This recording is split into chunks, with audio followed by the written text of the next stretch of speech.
अस्सलाम वालेकुम जी। चलो जी, we are going to start now. This is the second lecture for the ICAP past papers. Last time हमने दो क्वेश्चंस किए थे 2021 से. I think we did this one. This is for 2021 June, and we did one more that is also for 2021. So now we are moving towards year 2020, December 2020. Question number 4.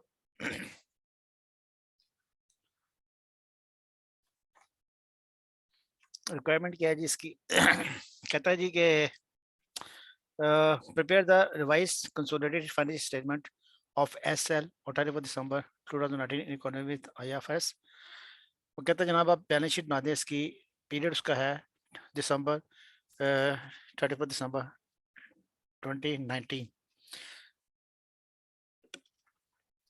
यहाँ पे इसने में balance sheet दी हुई है already. ठीक है जी, इसको कहता है आप जरा इसको रिवाइज करते हैं. आप जो इन्फॉर्मेशन में दी हुई है क्वेश्चन के अंदर हम देखते हैं. Safia limited SL has invested in the following companies. कौन कौन सी कंपनी में इन्वेस्टमेंट की हुई है इसने? इसने एक की हुई है एलए में की हुई है.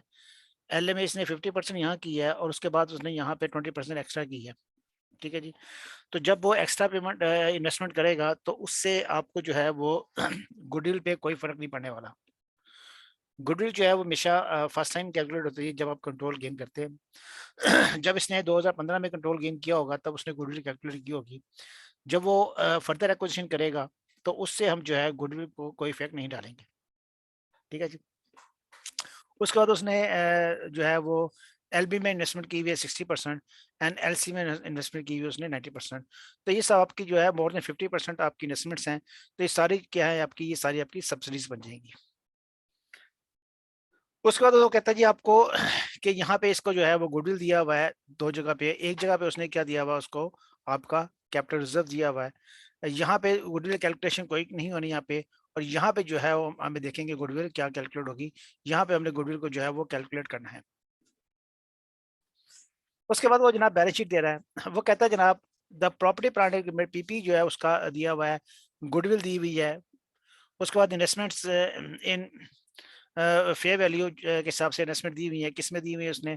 उसने एफडी में दी हुई है और एलए में दी हुई है कि कितनी इन्वेस्टमेंट की है. तो हमें पता है कि जो हमारी कंसोलिडेटेड बैलेंस शीट बनेगी उसमें इसका कोई इफेक्ट नहीं जाने वाला. इसको हम काट देते हैं. Investment properties at fair value दिया हुआ है. उसके बाद उन्हें करंट एसेट्स दिए हुए हैं, शेयर कैपिटल दिया हुआ है, ग्रुप रिजर्व दिया हुआ है, एनसीआई दिया हुआ है और आपको लायबिलिटीज दी हुई है. और ये टोटल आपका दोनों साइडों का मैच है. अब वो कहते हैं जनाब कुछ एडजस्टमेंट्स दी हुई हैं, उस एडजस्टमेंट्स को जो है आपने इफेक्ट जो इसमें डालना है. कहता है the effect of the following have not been considered while preparing the above financial statements. अब जो पीछे इसने ये जो नीचे पॉइंट्स दिए हुए हैं हमारे पास, इस पॉइंट्स का जो है इफेक्ट जो है इस बैलेंस शीट पे नहीं है जो कि हमने लेना है. और उसके बाद हमने जो है बैलेंस शीट को रीड्राफ्ट करना है. कहता है जनाब the investment properties IP represent a warehouse owned by SL. ये जो आईपी दिया हुआ है क्वेश्चन के अंदर यहाँ पे दिया हुआ है मैंने प्रॉपर्टीज एट फेयर वैल्यू, इसने यहाँ पे 200 रुपए दिया हुआ है, 200 मिलियन सॉरी. कहता है इन्वेस्टर प्रॉपर्टीज के बारे में क्या कहता है कि response a warehouse owned by SL and rented out to LB on 1 July 2019 for 9 months at a rent of 2 million per month. वो कहता है उसने क्या किया इसको 1 जुलाई 2019 को क्या हुआ. अब ये पीरियड कब का है आपके पास? दिसंबर का है. तो इसका मतलब क्या हुआ 1 जुलाई के भाई ये 6 मंथ की बात कर रहा है हमसे कि 6 मंथ में क्या हुआ. उसने ये क्या किसको दे दिया, 2 मिलियन पर मंथ रेंट पे दे दिया उसने, एलबी को दे दिया. अब एलबी क्या है? एलबी आपकी सब्सिडी है. ठीक है जी. उसका कहता है up to June 2019 the warehouse was rented out to other tenant. तो आधे साल जो है वो दूसरे टेनेंट के पास था और आधे साल जो हमने अपनी सब्सिडी को दे दिया. The carrying value and the remaining useful life of the warehouse on 1 July 2019 was 1,80,000 million and 15 years respectively. वो कहता है ये इसकी जो लाइफ है, कैरिंग अमाउंट जो है वो 180 है और इसकी जो लाइफ है वो 15 साल है. On December 2019 rent 2 month was not paid by LB. तो 2 महीने का जो रेंट है वो अभी तक जो है उसने पे नहीं किया. ठीक है जी। इसका मतलब क्या हुआ कि 2 महीने का जो रेंट पे नहीं हुआ, जो 2 महीने का रेंट पे नहीं हुआ उसका क्या हुआ, अगर आप यहाँ देखें तो वो कहता है 2 महीने का रेंट पे नहीं हुआ।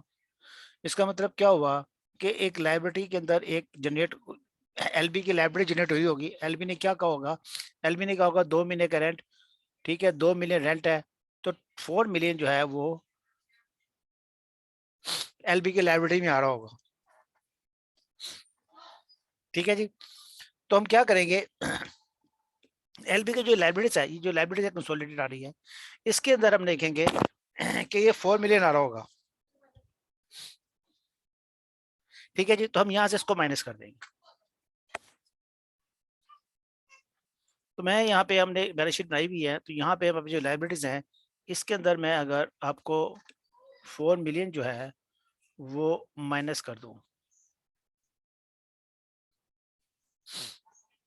ठीक होगा जी।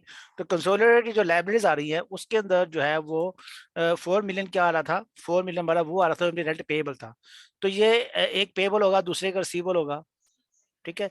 तो हम क्या करेंगे, इस पेएबल को जो है हम यहाँ से जो है वो जो है डिलीट कर देंगे। ठीक हो गया जी। अब एक का अगर पेएबल है तो दूसरे का रिसीवेबल है, तो जिसका रिसीवेबल है तो उसका रिसीवेबल हम क्या करते हैं, हम यहाँ पे कम कर देते हैं। एक एसेट्स कम कर दे, एक लाइबिलिटीज कम कर देते हैं। तो ये हमारी एक कहानी खत्म हो गई कि हमें कितना रेंट हुआ। अब यहाँ भी अगर देखें तो यहाँ जो हमसे बात करता है वो कहता है जो फे वैल्यू कितनी दी हुई है, ये फे वैल्यू दी हुई है इसने 200 दी हुई है, और कैरिंग अमाउंट कितनी दी हुई है, वो कहता है कैरिंग अमाउंट जो है वो उसकी कितनी है, वो 180 मिलियन है। तो कैरिंग अमाउंट जो है वो उसने दी है 180 मिलियन दी हुई है, और फे वैल्यू कितनी दी हुई है इसकी, इसने इसकी फे वैल्यू कितनी है 200 दी हुई है। इसका मतलब क्या हुआ, डिफरेंस कितना आया, 20 मिलियन का आया। ठीक है, 20 मिलियन से आपकी वैल्यू बढ़ गई। ये 20 मिलियन से आप जब आपकी वैल्यू बढ़ी तो ये कहाँ गई होगी, ये 20 मिलियन कहाँ पड़ा होगा आपका, आपका रिजर्व में पड़ा होगा, यहाँ पे कैपिटल रिजर्व में। तो हम क्या करेंगे हम कैपिटल रिजर्व में इसको ऐड करेंगे, क्योंकि ये एडजस्टमेंट अभी की नहीं है उसने। ठीक है ना, एडजस्टमेंट करनी है हमने, राइट। तो हमने कहा कि हमारी जो फे वैल्यू है वो 200 मिलियन है, और हमारी कैरिंग कैरिंग अमाउंट जो है 180 मिलियन है। तो जो हमारा एडिशन हुआ है, ये एडिशन कहाँ जाएगा, ये एडिशन हमारा कहाँ जाएगा, ये P&L में जाएगा। ठीक है जी। तो इसको मैं P&L में 20 मिलियन को ऐड कर लेता हूँ। मेरा P&L कहाँ है, इस उसमें 20 मिलियन।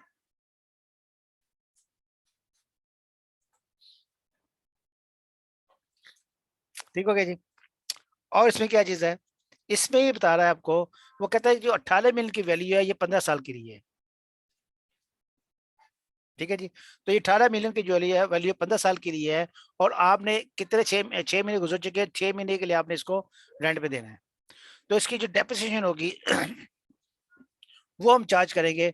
वो हम कैसे चार्ज करेंगे डेप्रिसिएशन इसकी, हम कहेंगे जनाब 180 मिलियन इंटू 14.5 डिवाइडेड बाई 15, तो ये आपका आ जाएगा 174। अब ये 174 जो है ये आपका क्या है, ये इन्वेस्टमेंट प्रॉपर्टी है। अब चूंकि ये इंटरनल यूज हो रही है तो ये ऑनर ऑक्युपाइड बन जाएगा।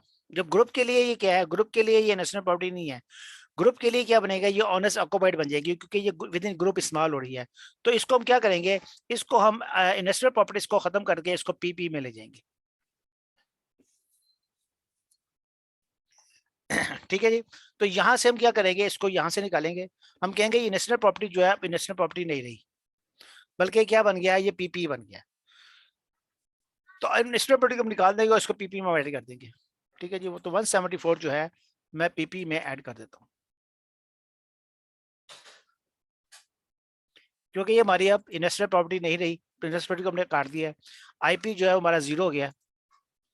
ठीक है जी। तो आईपी जो है वो हम जीरो कर देंगे, और इन्वेस्टमेंट प्रॉपर्टी जो है हमारा, ये देखिए हमने जीरो कर दिया है पेनिट्रेंट बेसिस को, तो ये जीरो हो जाएगा आपका, और आपकी जो इन्वेस्टमेंट प्रॉपर्टीज है वो आपका पीपी में मर्ज हो जाएगी। ठीक है जी। अब यहाँ से अगर डेप्रिसिएशन चार्ज करना चाहे, आप डेप्रिसिएशन देखें इसकी, तो डेप्रिसिएशन कितनी इसकी हो चुकी है, अभी इसमें 174 कैरिंग अमाउंट है, पहले क्या थी 180 था। तो इनका जो डिफरेंस है, ये अपना माइक जरा बंद कर दें यार,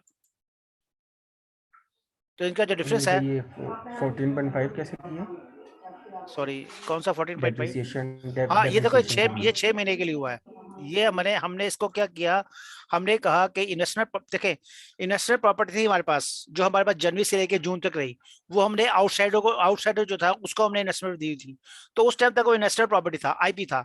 तो 6 महीने का जो पीरियड है वो आईपी में रहा। उसके बाद हमने कहा अब ये इंटरनल इस्तेमाल हो जाएगी 1 जुलाई से, तो अगले 6 महीने जो है वो इंटरनल इस्तेमाल होगी। तो वहां से उसकी लाइफ 15 साल है। जब वो पीपी बना, पीपी के बाद उसकी लाइफ 15 साल है। तो पीपीओ का बना वो 1 जुलाई को बना। तो इस पीरियड में हमारे पास जो 2019 है उसमें 6 महीने हमारे पास रहेगा।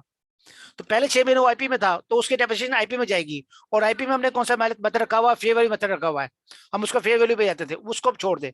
जो बाकी 6 महीने है जब हम उसको पीपी में लेके आए, तो वो बाकी 6 महीने की डेप्रिसिएशन हम चार्ज करेंगे। तो उसकी हमने क्या कहा, हमने कहा 14 जो है वो उसकी लाइफ जो है वो कितनी हो गई, 14.5 हो गई अब।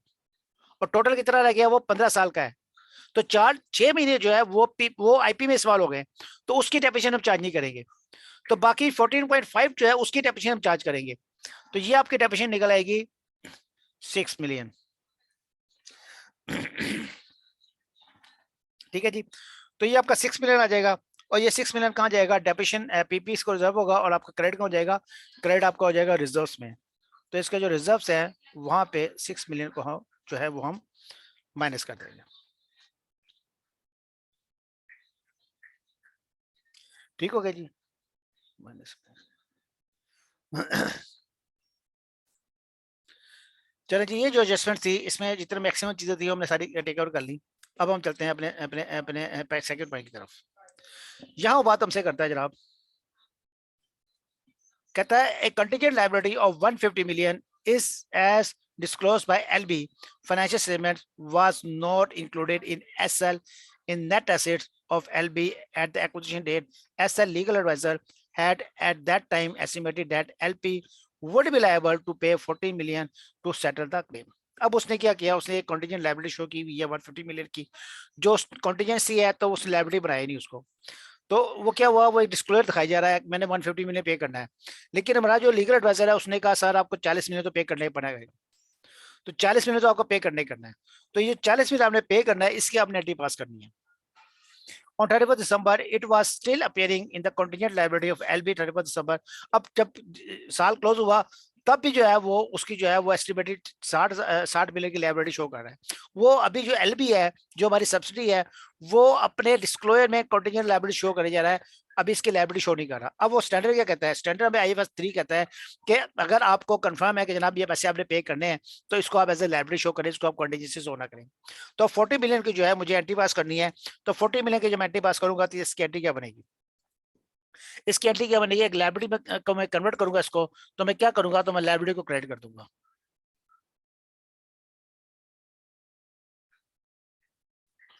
ठीक है जी, 40 मिलियन से मैं लायबिलिटी को क्रेडिट कर दूंगा। डेबिट किसे करूंगा,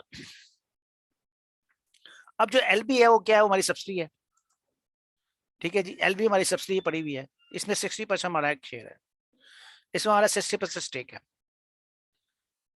ठीक, अब ये जो हमने हमने इसकी गुडविल जनरेट की है, इसके अंदर हमारा भी शेयर होगा, और इसके अंदर किसका शेयर होगा, इसके अंदर एनसीआई का शेयर भी होगा। तो हम क्या करेंगे, यहाँ पे हम डेबिट करेंगे गुडविल को, और हम डेबिट करेंगे एनसीआई को। किस रेशो से, रेशो 60-40 की करेंगे। तो 24 जो है इसमें जाएगा, और 16 जो है इसका आपका जाएगा एनसीआई में। ठीक है जी। तो हम क्या करेंगे, यहाँ पे गुडविल के अंदर ऐड कर देंगे इसको, गुडविल।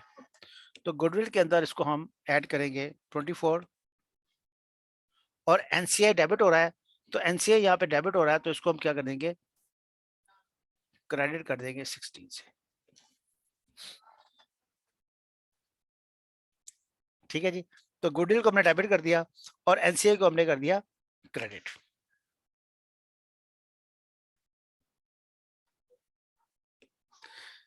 ठीक है जी, तो ये एडजस्टमेंट हमारी हो गई।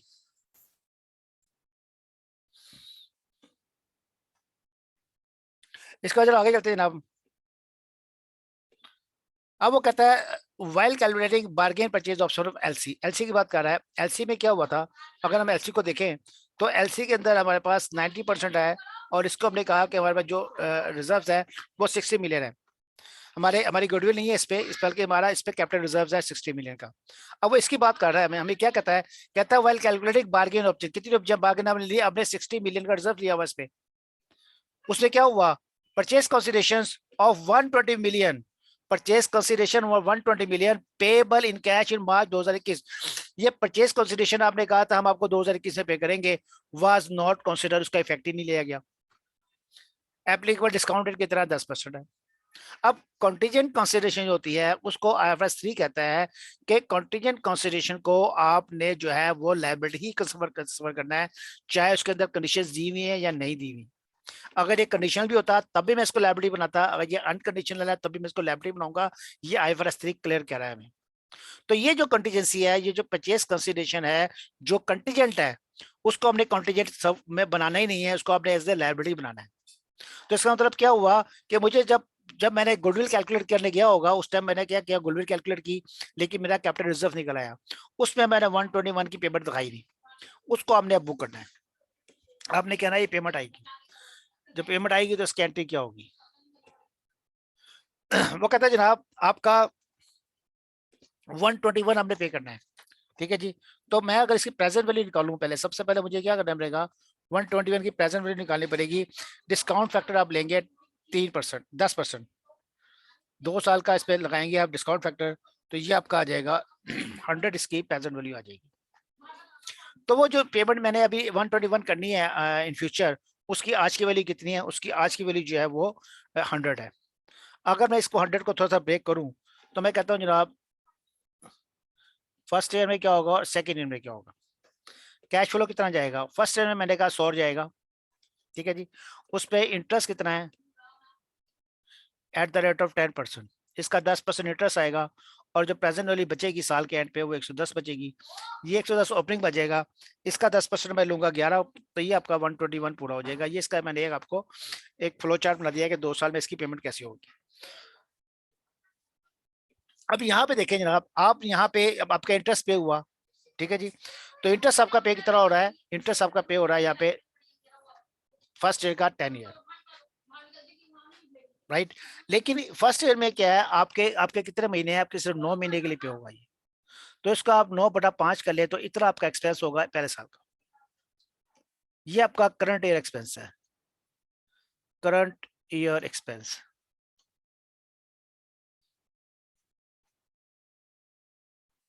ठीक है जी। तो ये आपका रहेगा 9 महीने के लिए आपका एक्सपेंस होगा, अगले 3 महीने में आपका, पहले 3 महीने में आपका एक्सपेंस नहीं होगा। तो इसके बाद एंट्री अगर पास करेंगे तो हम क्या कहेंगे, हम कहेंगे इंटरेस्ट एक्सपेंस डेबिट,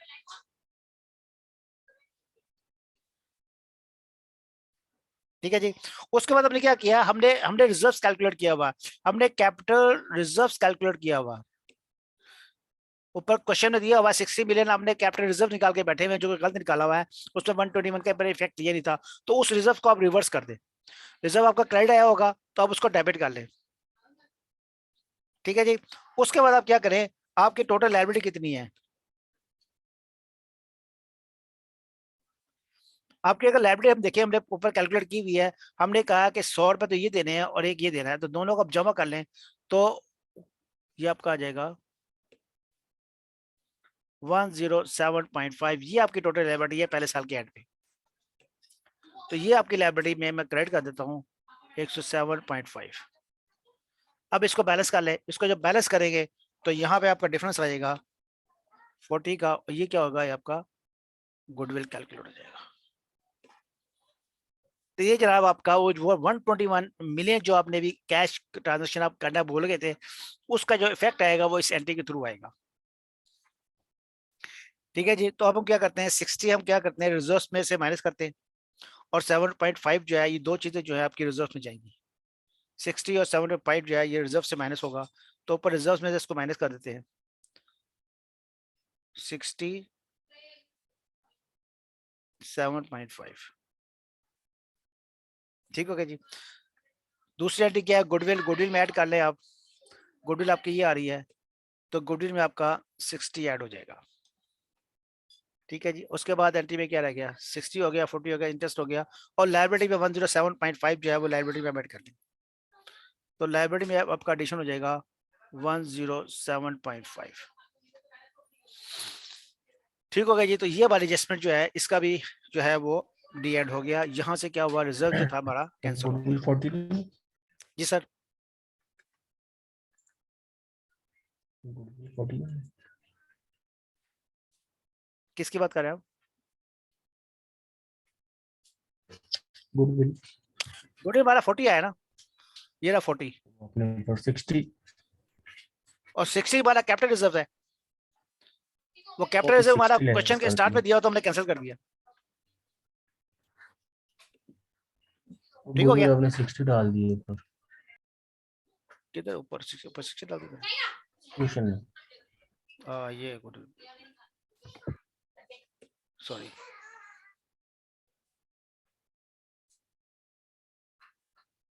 चलो ये भी हो गया।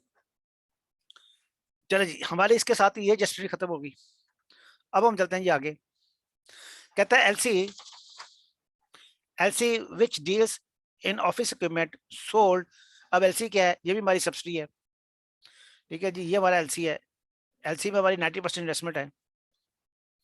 ये क्या कर रही है, कहता है LC which deals in office equipment sold equipment to LB, ये भी हमारी सब्सिडी है। एक सब्सिडी ने एक सब्सिडी को सेल किया on 1 July 2019 for 70 billion at cost plus 40%। LB depreciation this equipment of 5 years. वो कहता है 5 साल तक वो डेप्रिशिएट करता है इसको। उसने क्या किया, एक इक्विपमेंट जो था वो 70 मिलियन प्लस 40% जो है उस पर जो करके उसको बेचा। तो हम इसका अगर देखें कि अगर 70 बिलियन था तो इस पर 40% था, 40/140 करें तो ये आपका आ जाएगा 20। तो ये 20 क्या है, ये आपका अनरियलाइज प्रॉफिट है। ठीक है जी। तो आपका अनरियलाइज प्रॉफिट जो है वो कितना निकला, आपका 20 निकला इस ट्रांजेक्शन के ऊपर जो उसने इंटर कंपनी चार्ज हुआ। अब वो कहता है कि जनाब ये जो इसकी लाइफ है वो 5 साल है, और ये कब सोल्ड हुआ है, ये सोल्ड हुआ है हाफ ऑफ द मंथ। तो इसका मतलब क्या हुआ कि इसकी अब लाइफ कितनी है, इसकी लाइफ भी क्या है वो 4.5 है।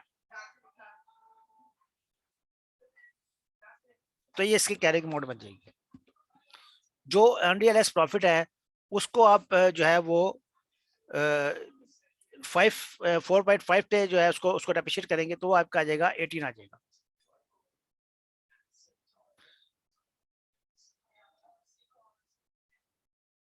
ठीक है जी। तो यहां से हम क्या करेंगे, यहाँ पे भी वैकेंटी पास कर लेते हैं ताकि मैं इजी हो जाए। हमने कहा कि ये जो 18 है ये आपका प्रॉफिट है, 4.5 मंथ के लिए आपने लिया। तो ये कितना हुआ, ये 18 किसको जाएगा। अब देखें मैं आपको थोड़ा सा बताता हूँ यहाँ पे होता क्या होता। ये है कि जब सब्सिडी के साथ ट्रांजेक्शन कर रही है तो वहां पे जब सब्सिडी की ट्रांजेक्शन होती है उसके अंदर एनसीआई भी इन्वॉल्व होता है। अगर पेरेंट सेल करती है सब्सिडी को, उसमें 100% शेयर किसका होता है, 100% शेयर पेरेंट का होता है, उसमें एनसीआई इन्वॉल्व नहीं होता। लेकिन जब सब्सिडी से आता है शेयर तो उसमें एनसीआई भी इन्वॉल्व हो जाता है। तो हम क्या करेंगे, जो अनरियलाइज प्रॉफिट है इसको उसको ब्रेक करेंगे, इसको ब्रेक करेंगे हम पेरेंट में और एनसीआई में। तो इस पे एक तो चीज एनसीआई आ जाएगी और दूसरा जो है वो पेरेंट आएगा। तो पेरेंट पे क्या आएगा, पेरेंट पे रिटेन अर्निंग आएगी जो हमारा कैपिटल जो हमारे रिजर्व्स है। तो हम अपने प्रॉफिट को डेबिट करेंगे और हम एनसीआई को डेबिट करेंगे और क्रेडिट कर देंगे हम पीपी को जहां पे ये पड़ा हुआ है। तो पीपी की कॉस्ट में ऐड हुआ हुआ ना, तो पीपी की कॉस्ट को हम कम कर देंगे। और उसका इफेक्ट कैसे जाएगा, उसका इफेक्ट एनसीआई में और उसमें जाएगा। एनसीआई कितना इसका इसका एनसीआई जो 10% है, इस पे हमारी इन्वेस्टमेंट कितनी है, 90% है। तो इसका 1.5 इधर 8 इधर चला जाएगा और इसका 16.2 जो है वो आपका आपके रिजर्व से कम हो जाएगा। ठीक है जी। तो ये 16.2 जो है हम रिजर्व से कम करते हैं और 1.8 जो है हम उसको जाते हैं। तो 16.2 जो है हमारा रिजर्व यहाँ पे कम होगा, 16.2 से इसको कम कर दें और एनसीआई जो है वो भी कम कर दें। आप एनसीआई को डेबिट किया मैंने 1.8 से। ठीक है जी। तो ये हमारा इफेक्ट आ गया अनरियलाइज प्रॉफिट का, जो सब्सिडी के साथ ट्रांजेक्शन हुई और उसके अंदर जो अनरियलाइज प्रॉफिट निकला उस अनरियलाइज प्रॉफिट को हमने कैपिटलाइज पीरियडिकली लेके आए, कितने पीरियड का चार्ज करना है, और उसको हमने चार्ज करना है, एनसीए को भी चार्ज करना है, और हमने पेरेंट के प्रेजेंस में भी चार्ज करना है। उसके बाद कहता है जी on the date of additional investment of 20% in LA the net asset of LA other than goodwill amounted to ₹700। वो कहता है जो एडिशनल इन्वेस्टमेंट हुई है LA में, यहाँ देखे LA के अंदर एडिशनल इन्वेस्टमेंट यहाँ पे ये की इसने, तो यहाँ पे जो एडिशनल इन्वेस्टमेंट हुई है उसमें कितनी इन्वेस्टमेंट हुई है जनाब, ये 120 मिलियन जो हमने कैंसिल किया। तो ये 120 मिलियन की जो इन्वेस्टमेंट इसने की है उसके बारे में हमसे बात कर रहा है। वो कहता है ये जो इन्वेस्टमेंट हुई है on the date of additional investment of 20 billion, जो हमने कितनी इन्वेस्टमेंट की है, हमने 120 की हमने यहाँ पे जो है हमने बैलेंस शीट में हमें दी हुई है, हमने इन्वेस्टमेंट की है। The net assets of L है other than goodwill amounted to ₹700। वो कहते हैं उसके नेट एसेट जो है वो कितने हैं, 700 है। अब यार देखिए इन्वेस्टमेंट जो है, इन्वेस्टमेंट को आप क्रेडिट करेंगे, इन्वेस्टमेंट अकाउंट जो आपका बैलेंस शीट में दिया हुआ है उसको आप क्रेडिट कर देंगे। ये जो अकाउंट है ये वाला, इसको आप क्रेडिट करेंगे 120 से, तो 120 से मैंने इसको क्रेडिट दे दिया, वो खत्म हो गया। ठीक है जी, उसकी जगह डेबिट किसको देना है आपने। अब वो कहता है कि इसके नेट एसेट कितने हैं, 700 है। जब नेट एसेट 700 है और उसका शेयर कितना है, 20% है, तो वो कितना आता है, वो आपका आता है 140। 700 का 20% कितना आता है, 170 आता है। तो यहाँ पे क्या मतलब हुआ, मसला एनसीए से आपने कितना परचेस किया, एनसीए से मैंने 140 परचेस किया, मैंने इन्वेस्टमेंट की, मैंने बेची, इन्वेस्टमेंट की, तो मुझे क्या हुआ, एनसीए कम हो जाएगा। तो एनसीए को कम करेंगे आप, कितना कम करेंगे, 140 मिलियन से कम करेंगे। 20% शेयर कितना है 700 का, 20% 140 आ गया, तो एनसीए कितना कम होगा, एनसीए कम होगा 140 मिलियन से। और इन्वेस्टमेंट कितने से क्रेडिट हुई, इन्वेस्टमेंट क्रेडिट हुई 140 मिलियन से, तो जो डिफरेंस है वो आपका कहाँ जाएगा, वो आपका प्रॉफिट एंड लॉस पे जाएगा 20 मिलियन। ठीक है जी, तो एनसीए को 140 से कम कर ले आप, और रिजर्व्स को आप इंक्रीज कर ले 20 से। तो यहाँ पे एनसीए दिया वो आपको, इसको आप मजीद कम करें 140 मिलियन से। ठीक है जी, एनसीए का 140 मिलियन से कम करें, और रिजर्व जो है उसको आप 20 से इंक्रीज कर लें।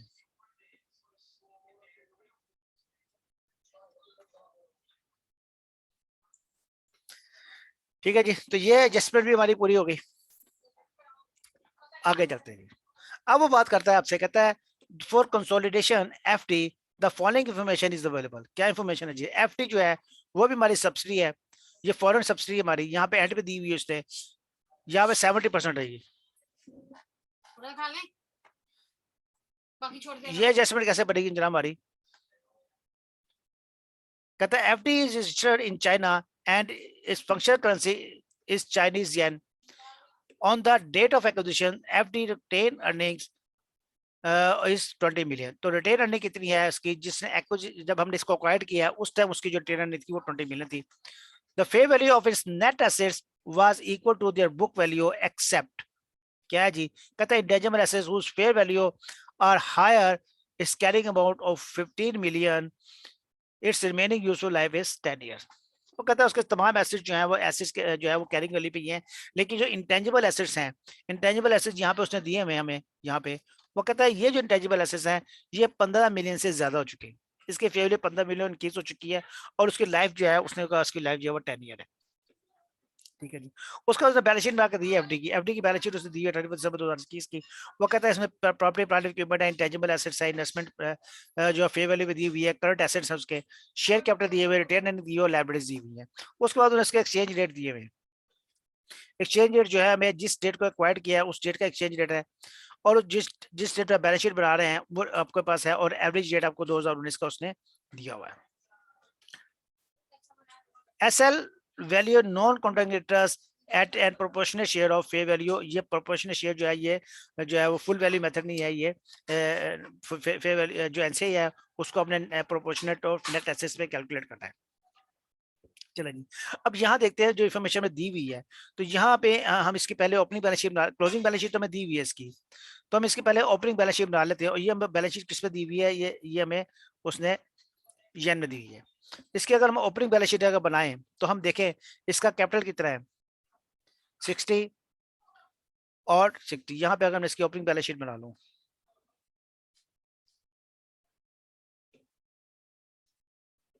मैं यहाँ पे कहता हूँ 2019 की बना लेते हैं, ओपनिंग और क्लोजिंग साथ ही बना लेते हैं दोनों। तो हमारे पास कैपिटल कितना है, कैपिटल ऊपर में दिया हुआ है इसका जनाब 60 दिया हुआ है, और रिजर्व्स कितने हैं इसके 42 है। ठीक है जी, तो कैपिटल इसका कितना है 60 है, क्लोजिंग भी सेम रहेगा, और रिजर्व्स कितने, रिटेन अर्निंग कितनी है इसकी, स्टार्ट में 20 दी हुई है और अब कितनी है 42 है। ठीक है जी, ये इसने यहाँ पे क्वेश्चन में दी हुई है हमें, ये देखें ओपनिंग कितनी थी 20 थी, और क्लोजिंग कितनी है, क्लोजिंग 42 है। तो हमने यहाँ पे ओपनिंग क्लोजिंग दोनों साथ साथ ही लिख ली। ठीक है जी, अब वो कहते हैं इंटेंजिबल, इंटेंजिबल एसेट्स जो है इसके, वो उसने कहा 15 मिलियन से इसके ज्यादा हो गए। ठीक है जी, और 15 मिलियन में से उसने कहा कि उसको डेप्रिशिएट करके आप साल के एंड पे कितना रह जाएगा, वो आपका 14 रह जाएगा। ठीक है जी, तो उसकी हम एक साल की जो है डेप्रिसिएशन चार्ज कर लेंगे, 1.5 आती है, अब उसको राउंड करके 14 आ जाएगी। मैं राउंड करके लिख रहा हूँ ताकि ये मेरे पास फिगर्स खराब ना हो। ठीक हो गया जी, तो यहाँ पे इसका टोटल कर ले आप, इसका टोटल हो जाएगा 95 और इसका टोटल हो जाएगा 116। तो ये आपके पास INA आ गया, आइडेंटिफाइड नेट एसेट जो है आपके पास, ओपनिंग कितने थे और क्लोजिंग कितने थे आपके पास, ये यन में चल रहा है काम। ठीक है जी, हमारा यन चल रहा है अभी, तो यन के अंदर हमारे पास इसकी वैल्यू आ गई। अब अगर एनसीए आप देखें इसका, एनसीए कितने परसेंट है आपके पास, एनसीए आपका है 30%, तो 30% एनसीए जो होगा आपका, वो इसका 28.5% हो जाएगा ओपनिंग, और क्लोजिंग कितना हो जाएगा आपके पास, क्लोजिंग 116 का 34.5 हो जाएगा। ठीक है जी, तो अभी सिंपल कैलकुलेशन हमने की, हमने कहा कि देखते इसके आइडेंटिफाई नेट एसेट्स कितने हैं, और उसके जो है एनसीआई निकाल लेते हैं कि 30% एनसीआई हमारे पास। तो हमने क्या किया, हमने कैपिटल और रिटेन अर्निंग को जमा किया, और उसका जो जो हमारे फेयर वैल्यू हमारी एसेट्स की बनी थी वो उसमें ऐड कर ली, तो हमारे पास टोटल एसेट्स निकल आए। उस टोटल एसेट्स का हमने 30% क्या कहा, हमने कहा एनसीआई आ गया। ठीक हो गया जी, अब चलते हैं आगे। यहाँ पे देखें जनाब, इसने बैलेंस शीट दी हुई हमें, property plant and equipment, property plant and equipment आप रेट कौन सा लगाएंगे, आप रेट लगाएंगे उसको 24 वाला। तो इसको आप क्या करेंगे, सारे एसेट्स को मल्टीप्लाई कर देंगे 24 से, इसको भी मल्टीप्लाई करेंगे 24 से, 24 24 और 24।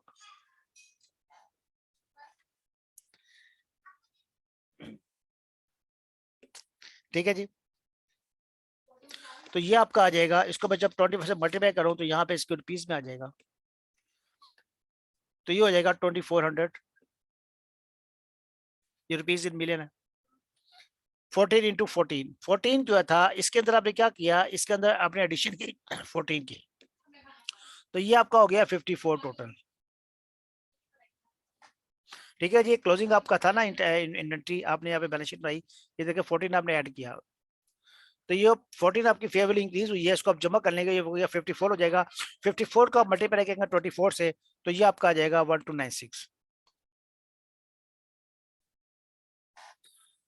24 इंटू 10 240, और 24 इंटू 19 2160।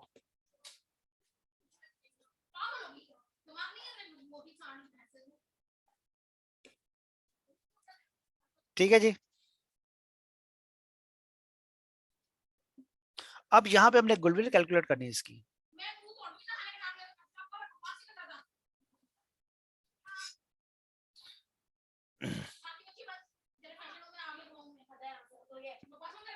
हम इसकी गुडविल कैलकुलेट करते हैं जी, गुडविल कैसे निकलेगी यहाँ पे, आप देखिए INS का निकला हुआ है, अगर मैं यहाँ पे गुडविल कैलकुलेट कर लूँ इसकी, आप गुडविल कैसे निकलती है, इन्वेस्टमेंट, आपने कितनी इन्वेस्टमेंट की, उस पर आप एनसीआई ऐड कर दें, और उसमें से INA आप लेस कर दें, तो आपकी आ जाएगी गुडविल।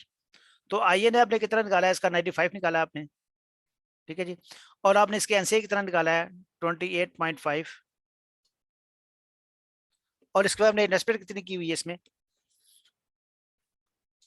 इसकी इन्वेस्टमेंट कहाँ दी हुई थी, ये आपको दी हुई है 2000।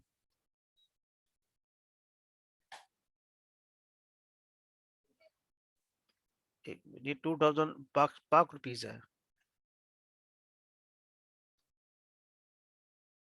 डॉलर में नहीं दी हुई इसमें, और ये 100 मिलियन दी हुई है यन में, तो 100 आप यहाँ रख ले, ठीक हो गया जी। तो ये आपका आ जाएगा 5 इधर से बचा 8 33.5। ठीक है जी। तो ये आपकी क्या आ गई, आपकी गुडविल आ गई जन में। तो यहाँ पे आप गुडविल को यहाँ पे रखें 33.5 इंटू 24, तो ये आपका आ जाएगा 804। ठीक है जी। तो यहाँ तक क्लियर था हमारा। अब ये सारी चीजें जो है मैं एज इट इज जो है अपने प्रॉपर्टी प्लांट इक्विपमेंट, आपके इंटेंजिबल एसेट्स, आपकी इन्वेस्टमेंट इन्वेस्टमेंट प्रॉपर्टीज, और आपका जो करंट एसेट्स है और गुडविल जो है, इसको एज इट इज जो है ये फिगर जो हमने लिखी है अभी रुपीज वाली, इसको एज इट इज जो है हम यहाँ पे ऐड कर लेते हैं। ठीक है जी। तो पहले हमारा पीपी था, पीपी हमने निकाला 2400। उसके बाद हमने निकाला इंटेंजिबल एसेट्स, इंटेंजिबल एसेट्स हमने निकाले यहाँ पे 1296। उसके बाद आपने निकाला investment property 240, investment property plus 240, ये तो हमने कैंसिल कर दिया था। ठीक है जी। उसके बाद हमने निकाला इसका अदर एसेट्स 2160, अदर एसेट्स 2160 इसमें ऐड हो जाएगा। और फाइनली हमने निकाला गुडविल 208 802, गुडविल हमने इसकी निकाली प्लस गुडविल 804।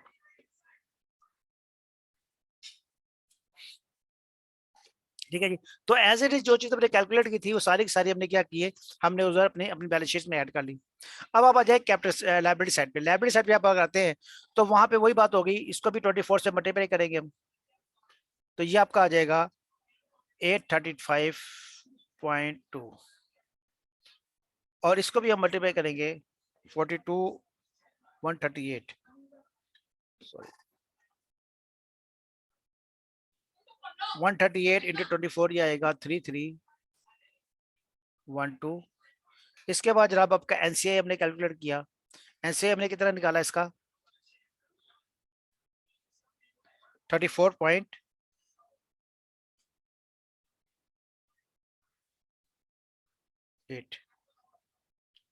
34.8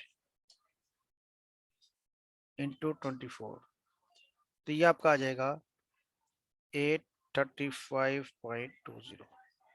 एनसीआई भी आ गया जी। अब इसका आ गया रिटेन अर्निंग, रिटेनिंग इसकी हम कैलकुलेट करते हैं भी, और जो बैलेंसिंग फिगर होगी वो कैपिटल पे जाएगा। अब देखिए जी, जो आपका IAS 27 यहाँ पे क्या कहता है, मैं थोड़ी सी IAS 21 की आपसे बात करता हूँ। IAS 28 क्या कहता है, 21 क्या कहता है, IAS 21 कहता है, अच्छा पहले इसका रिजर्व निकाल लें, तो उसके बाद मैं IAS 21 की बात करता हूँ आपसे। इसका रिजर्व कैसे निकलेगा वो हम पे कैलकुलेट करते हैं। देखें जी, आप इसके ओपनिंग एसेट्स लेके आए कितने,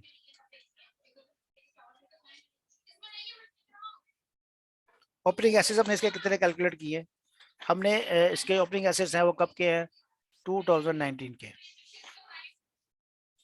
ठीक है जी। तो 2019 में इसके एसेट्स कितने थे, हमने ऊपर कैलकुलेट किए यहाँ पे, ये रहा 95। ठीक है जी। तो ये 95 जो है इसके एसेट्स हैं, और इसका रेट क्या है, आप इसका ओपनिंग रेट क्या है, ओपनिंग रेट हमें दिया हुआ उसने 20, तो इसको आप 20 से मल्टीप्लाई करेंगे, तो ये आपका आ जाएगा 1900। ओपनिंग एसेट्स रुपीज में, मिलियन।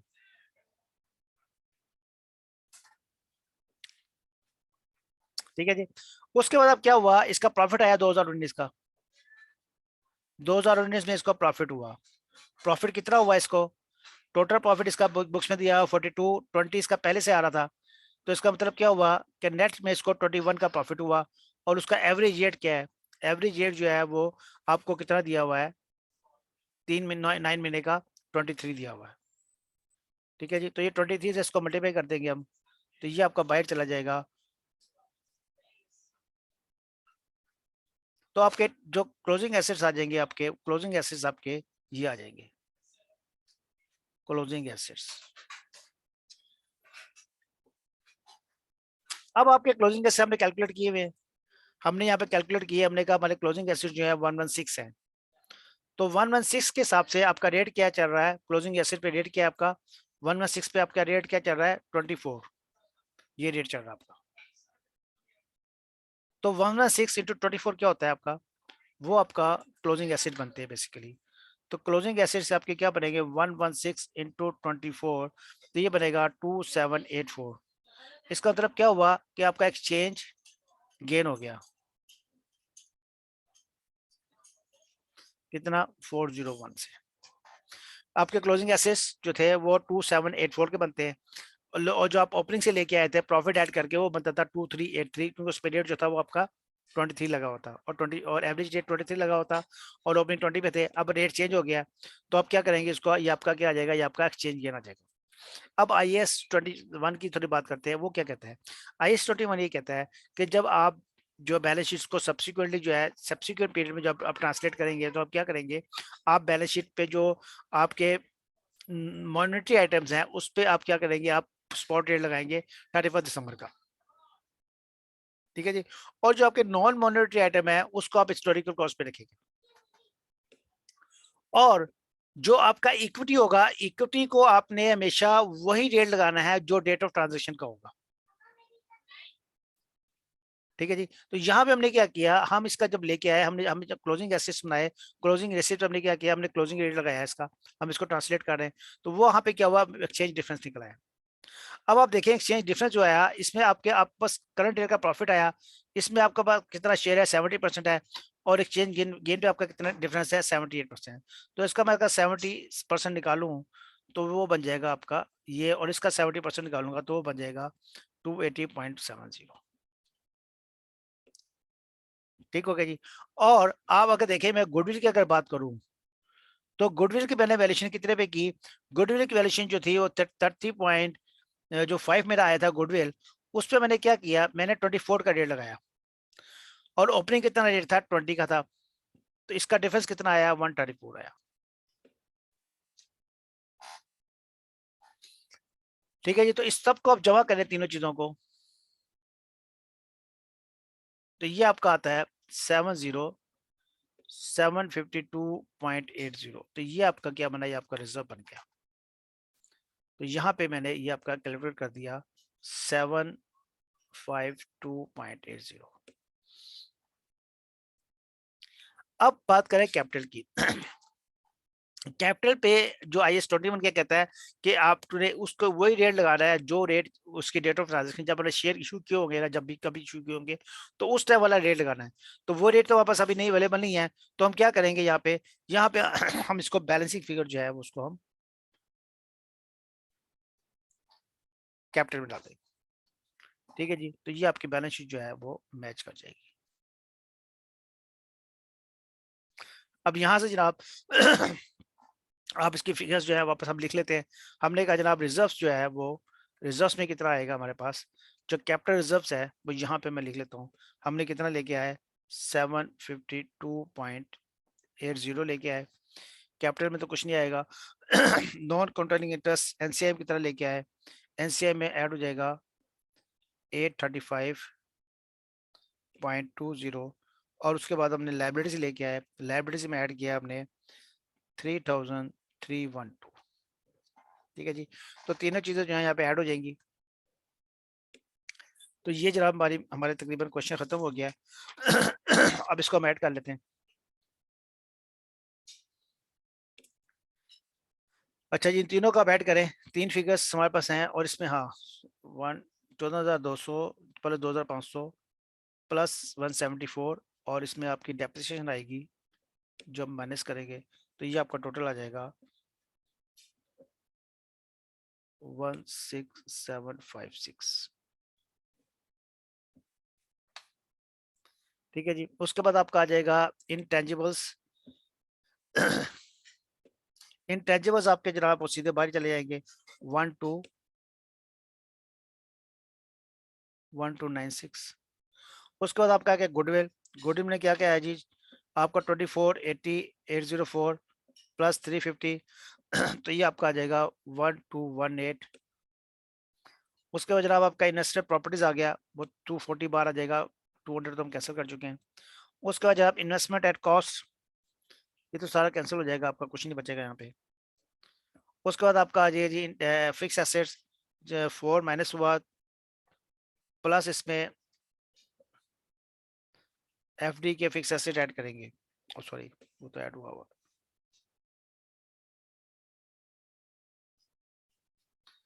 ठीक है जी, तो ये आपका आ जाएगा 13,706 और टोटल आपका आ जाएगा 33,216।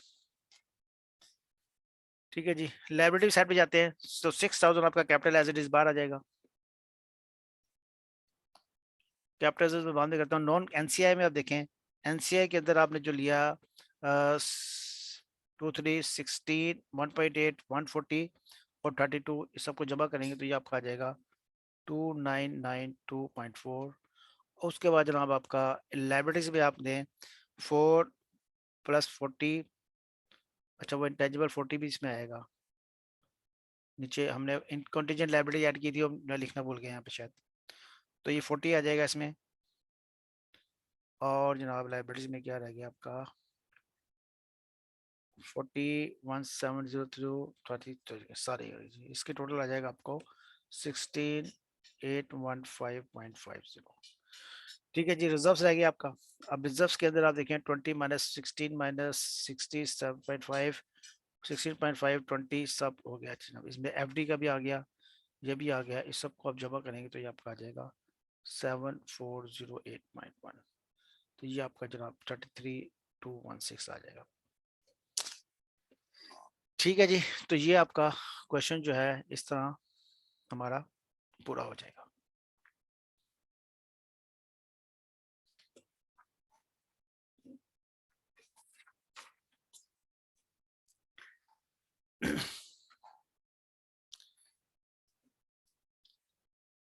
चलो जी, तो ये हमारा क्वेश्चन हो गया जी। अब हम चलते हैं जी अपने नेक्स्ट क्वेश्चन की तरफ।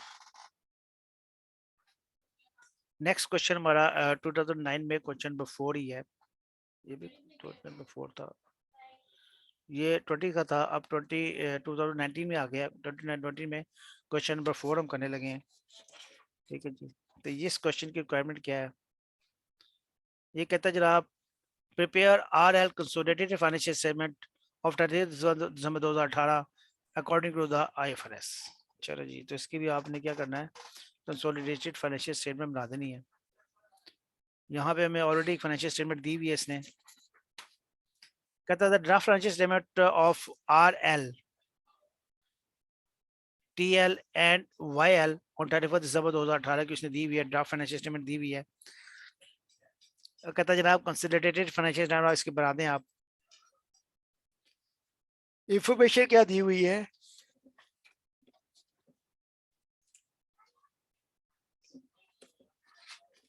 कहता है जनाब on 1 January 2018 RL acquired 80% of TL from SL at the following considerations। 80% जो है उसने एक्वायर्ड किया है टीएल को, तो टीएल से हमारी इन्वेस्टमेंट कितनी है 80% है, तो ये हमारी सब्सिडी बनेगी। ठीक हो गया जी। कहता है क्या कंडीशन थी, वो कहता है जनाब कैश आया, तो कैश कितना, इन्वेस्टमेंट कितनी की उसने, इन्वेस्टमेंट उसने की 1300। उसके बाद कहता है transfer RL free hold land having carrying value and fair value of 300 and 400। तो कैरिंग वैल्यू कितनी है उसकी, कैरिंग वैल्यू 300 है और उसकी फेयर वैल्यू कितनी है, फेयर वैल्यू उसकी 450 है। तो उसने 1,300 जो है वो कैश दिया है। उसके बाद उसने कहा उसने एक बिल्डिंग में ट्रांसफर किया है जिसकी बुक में वैल्यू आ रही है वो 300 आ रही है, और जो उसकी है वो 450 जो है उसकी वो मार्केट वैल्यू है, फेयर वैल्यू है। इसका मतलब क्या हुआ कि इसका जो डिफरेंस है 150 का, ये आपका गेन हो जाएगा, इतने से उसकी फेयर वैल्यू इंक्रीज हो गई है। तो यहाँ पे हमने क्या किया, हमने जो है वो बिल्डिंग जो है वो कितने की इसको दी, हमने हमने परचेस कंसीडरेशन में उसको 450 की बिल्डिंग इसको दे दी। ठीक हो गया जी। उसका तो कहता है द बैंक लोन, अच्छा यहाँ पे पहले इसको हम इसकी एंटी साथ साथ कर ले तो टेंशन खत्म हो जाएगी।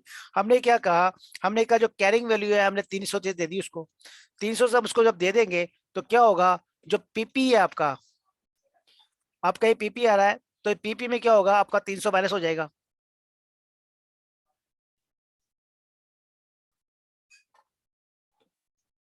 ठीक है जी, तो पीपी आपका चला जाएगा, तो 300 से मैंने माइनस कर दिया। उसके बाद वो कहता है कि आपको जो है इसमें 150 रुपए का क्या होगा, 150 का प्रॉफिट हो गया आपको, वो आपकी रिटेन अर्निंग हो गई। तो वो मैं क्या करता हूँ, रिटेन अर्निंग में ऐड कर लेता हूँ। आपकी रिटेन अर्निंग क्या है, ये रिटेन अर्निंग, इसमें मैं क्या करता हूँ 150 को ऐड कर लेता हूँ, आपका जो प्रॉफिट हो रहा है। ठीक हो गया जी। तो आपने क्या किया, कैरिंग अमाउंट को आपने 300 से कम कर लिया। वो कैरिंग, क्योंकि हमने बिल्डिंग टेक ओवर उसको दे दी थी, तो वो बिल्डिंग जो है दोनों में आ रहा होगा, उसकी बैलेंस शीट में आ रहा होगा, आपकी में भी आ रहा, तो आपने इसको माइनस कर दिया, एक साइड पे निकाल दिया आपने उसको। और आपको जो 150 रुपए से उसकी वैल्यू जो बड़ी है, वो आपने P&L में ऐड कर लिया। आगे चलते हैं जी, अब लोन की बात करता है वो। लोन में क्या कहता है, कहता है bank loan payable by SL was transferred to RL, हमने उसका लोन भी टेक ओवर कर लिया। The principal amount, if 200 billion is repayable on 31st December 2022, it carries interest 12% payable annually in arrears on 31st December each year. On that date acquisition, the prevailing interest rate is 15%. 12% का loan है, लेकिन जो प्रीवियलिंग market rate है वो 15% चल रहा है। ठीक है जी, तो पहले आप देखिए इंटरेस्ट है कितना, इंटरेस्ट 12% है, 12% किसका, 200 का, तो वो कितना हो गया आपका 24 मिलियन। तो ये आपका इंटरेस्ट है, एक साल में आपने इंटरेस्ट कितना पे करना है, 24 मिलियन पे करना है। 200 का लोन है और 12% इंटरेस्ट है, तो 12% 200 का कितना बना, 24 मिलियन बना। तो 24 मिलियन आपने इंटरेस्ट पे करना है उसका। लेकिन अब जो मार्केट रेट चल रहा है वो आपका कितना चल रहा है, 15% चल रहा है। The bank loan and transfer of land have not yet been recorded in RL. However, interest on loan was paid by RL on due date and charged as expense. वो कहते हैं इंटरेस्ट जो पे किया वो तो प्रॉपर हमने charge कर लिया, लेकिन अभी लोन को और लैंड को जो है हमने उसमें इनकाउंटर करना है। ठीक है जी, तो यहाँ पे इसकी थोड़ी सी वर्किंग कर लेते हैं हम। हमने कहा कि हमारे पास जो ईयर है, जो हमारे पास लोन है, लोन वाला कब से चलेगा, 2018 से चलेगा और 2022 तक जाएगा। तो ये 5 साल तक के जाने वाला है, इसका पीरियड कितना हो जाएगा, 5 ईयर। और आखिर में क्या होगा, ये पे हो जाएगा 5th ईयर में। तो इसकी कैश फ्लो अगर आप देखें, तो इसकी 5 साल तक जो कैश फ्लो होगी इंटरेस्ट पे करेंगे, और जो 5वें साल क्या होगा उसका प्रिंसिपल पे हो जाएगा। इस पे हमने डिस्काउंट फैक्टर जो लेना है, वो डिस्काउंट फैक्टर हम कौन से रेट पे लेंगे, वो हम 15% पे लेंगे, जो हमारा आज का करंट रेट है। तो 1 से 5 साल तक जो है आप डिस्काउंट फैक्टर लेंगे 15%, तो वो आपका आ जाएगा डिस्काउंट फैक्टर 3.35216 आ जाएगा। और 5th ईयर में जो इसका आप लेंगे डिस्काउंट फैक्टर 15% पे, वो आपका ये आ जाएगा। तो इसकी नेट प्रेजेंट वैल्यू क्या आ जाएगी, प्रेजेंट वैल्यू इसकी आ जाएगी 81 और 99। ठीक है जी, तो इसका 180 जो है वो आपका टोटल आपका कैरिंग अमाउंट आ जाएगी। जो वो लोन जो आज 200 का नजर आ रहा है, उसकी आज की प्रेजेंट वैल्यू कितनी है, उसकी प्रेजेंट वैल्यू जो है वो 180 मिलियन। ठीक हो गया जी। तो ये 180 मिलियन जो है आपका, ये आपका आज के लोन की प्रेजेंट वैल्यू आपकी आ गई है। अब ये लोन है आपका, लोन आपका जो है वो इसमें उन्हें इनकाउंटर नहीं किया हुआ, उसका उन्हें भी इफेक्ट नहीं लिया हुआ, तो ऊपर बैंक लोन जो दिया हुआ आपको, उसमें आप क्या करें, आप ये 180 मिलियन को ऐड कर लें, क्योंकि आपने अभी इसको ऐड नहीं किया हुआ। ठीक हो गया जी, तो लोन मैंने ऐड कर लिया 180 मिलियन। अब वो आपसे बात करता है कि इंटरेस्ट की अगर आप देखें, तो इंटरेस्ट की अगर मैं थोड़ी सी बात करूं आपसे,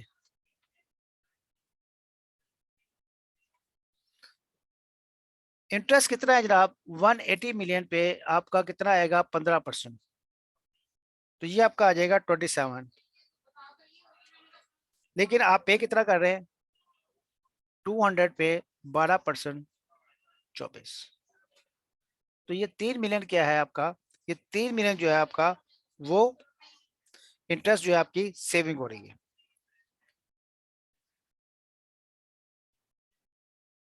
ठीक है जी, तो 3 मिलियन जो है आपका, ये 3 मिलियन का जो है हमने उसका, इसमें हमने इसका इफेक्ट दिखाना है कि 3 मिलियन से क्या होगा, आपने इंटरेस्ट आपका, आप जो कब बुक कर रहे हैं, अभी आपको जो इंटरेस्ट बुक पे एक्सपेंस जो है, देखिए जी इंटरेस्ट होता क्या है, इंटरेस्ट जो आप एक्सपेंस बुक करना है आपके, आपने जो पे करना है वो तो 12 मिलियन है, लेकिन जो आपका एक्सपेंस होगा, एक्सपेंस आपका 15 मिलियन बुक होगा।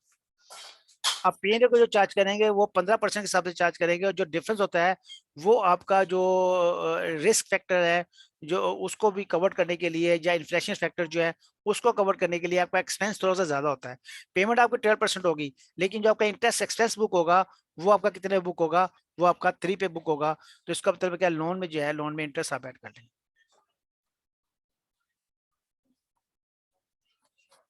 ठीक है जी, तो ये लोन में क्या करूंगा मैं, इंटरेस्ट को 3% जो है, तीन जो मैंने मजीद इंटरेस्ट पे करना है वो इंटरेस्ट जो है वो मैं लोन में ऐड कर देता हूँ। ठीक हो गया जी, तो लोन में इंटरेस्ट ऐड हो जाएगा।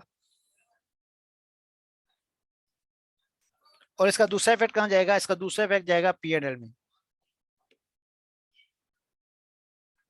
ठीक है जी, तो इसका दूसरा इफेक्ट हम पीएनएल में लेके जाएंगे। वो इफेक्ट जो है भी हम इसका, वो हम करते हैं कैसे करना है। एक इफेक्ट इसका लोन में जाएगा, दूसरा पीएनएल में जाएगा, पीएनएल में से इसको एक्सपेंस में, इसको हम एक्सपेंस आउट रहेंगे, और लोन में से इसको क्रेडिट करके पीएनएल को डेबिट कर देंगे। तो 3 मिलियन का यहाँ पे इफेक्ट आ जाएगा।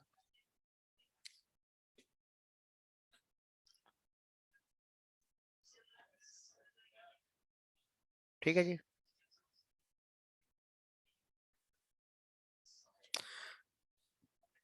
चलो जी, ये भी इफेक्ट हो गया बड़ा।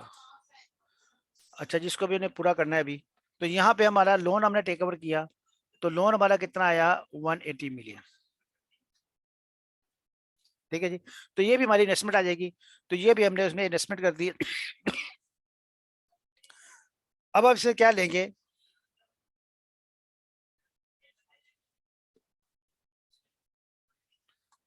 चलो जी आगे चलते हैं। आगे क्या कहता है ये वो, आगे कहता है जी, on the date of acquisition क्या हुआ, TL acquired, TL retained earning, और वार वर्ड पेज 750 मिलियन। अभी बात कर रहा है टीएल की, टीएल क्या है जी हमारा, अभी हम इसी की बात कर रहे हैं, टीएल में ही फंसे हुए हैं। वो कहता है टीएल की जो रिटेन अर्निंग है वो कितनी है, 750 मिलियन है। Fair value of TL net assets recorded in the books were equal to their carrying amount, except for building whose fair value is higher than carrying value to 50 billion, out of which 70 billion relates to the freehold land, the building remaining life is 7.5 billion। वो कहता है कि जनाब आपकी जो एक building है उसकी वैल्यू कितनी है, उसकी वैल्यू है 240 250, इसमें से 70 क्या है, 70 उसमें क्या है, उसमें एक लैंड है। इसका मतलब क्या हुआ कि जो बाकी बचा आपका, वो बाकी बचा 180। तो ये आपकी लैंड है, और ये आपकी बिल्डिंग है, और बिल्डिंग की लाइफ कितनी है, उसकी लाइफ कितनी है, वो 7.5 है।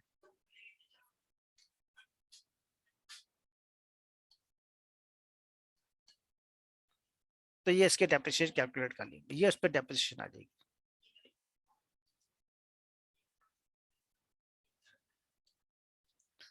ठीक है जी, उसके बाद और क्या कहता है वो कहता है जनाब एक contingent liability 60 million was disclosed in the financial statement of TL and legal adviser.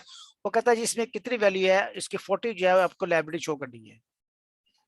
एक कॉन्टीजेंसी शो कर रहा है वो 60 मिलियन की, तो उसमें कहता है कि 40 मिलियन तक जो है वो कंफर्म है, हमें पे करना पड़ जाएगा। तो 40 मिलियन क्या हो जाएगा, वो आपका जो है वो कॉन्टीजेंट से निकल के आपका लायबिलिटी में आ जाएगा। कहता during the year the following inter group transaction उसने दी हुई आपको, वो भी कैलकुलेट कर लेते हैं हम। अब इसके अंदर क्या होगा, पहले हम इसकी जरा ओपनिंग क्लोजिंग बैलेंस शीट बना लेते हैं। ठीक है जी, तो इसकी पहले हम टीएल की ओपनिंग क्लोजिंग बैलेंस शीट हम डाल लेते हैं। तो क्या क्या इन्फॉर्मेशन में दी हुई है वो सारी हम गैदर करते हैं। हमने ये कहा कि इसके अंदर जो ओपनिंग है और क्लोजिंग है, यहां पे हमने कहा बिल्डिंग आएगी। बिल्डिंग जो है हमने कहा 180 है। ठीक है जी, यहाँ पे 180 हमने कैलकुलेट किया, ये रहा 180। ठीक है जी, वो 180 हमने यहाँ पे लिखा, और इस पे हमने कहा डेप्रिसिएशन चार्ज होगी 24। तो 180 माइनस 124, तो इसकी क्लोजिंग वैल्यू क्या बन जाएगी 156। उसके बाद हमने कहा कि इसके बाद क्या होगा, फेयर वैल्यू किसकी चेंज होगी, कंटीजेंट लायबिलिटी। कंटीजेंट लायबिलिटी वो हमने कहा 40 मिलियन यहाँ पे आएगा और 40 मिलियन यहाँ पे आएगा जो हम उसकी लायबिलिटी को टेक ओवर करेंगे। तो इसका मतलब क्या हुआ, नेट शेयर में जो एडिशन हुआ वो 140 हुआ यहाँ पे और इसका हुआ 116।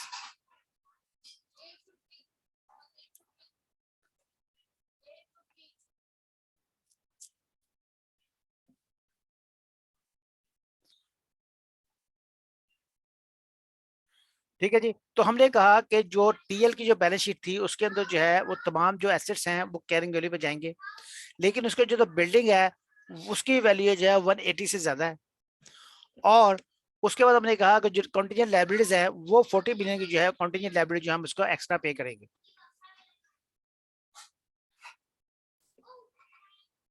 ठीक है जी। तो हमने कहा कि उसके अंदर जो ओपनिंग है उसके अंदर 140 का एडिशन होगा और जो क्लोजिंग है उसके अंदर कितना एडिशन होगा, उसको उसके अंदर 116 का एडिशन होगा। अब आगे बात करता हूँ, कहता है जनाब अनरियलाइज प्रॉफिट कितना है, क्या during the year the following intercoming transaction पे हुई। पहली ट्रांजैक्शन क्या हुई, आरएल ने सेल किया टीएल को, तो पेरेंट ने सब्सिडी को सेल किया।